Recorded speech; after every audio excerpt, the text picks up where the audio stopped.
Already আমার কলকাতা থেকে ঘুরে আসার পর থেকে ভীষণ সর্দি কাশি জ্বর, তারপর এসে দেখি ঘরে জাস্ট এইরকম লেভেলের ধুলো পড়ে গেছে। এতটাই ধুলো পড়েছে যে শুধু ধুলো নয়, ঝুলও পড়ে গেছে এখানে। জানি না ক্যামেরাতে কতটা দেখা যাচ্ছে।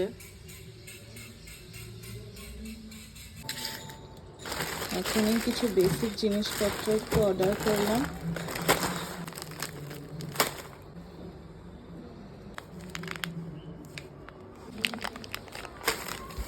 আমার গলার খুব বাজে অবস্থা, কথাও বলতে পারছি না ঠিক করে। এখানে আমার জিনিসপত্র এখনও আনবক্সিং করা বাকি। সুটকেসটা যেমন আছে তেমনই পড়ে আছে। এখানে আমার সমস্ত বাসনপত্র বের করে রেখেছি, মাজতে হবে। যেহেতু এখন কাজের দিদি এক সপ্তাহ আসবে না, তাই জন্য আমাকে সব কাজ একা একাই করতে হবে। এত শরীর খারাপ থাকা অবস্থাতেও সব কাজ একা করতে হবে।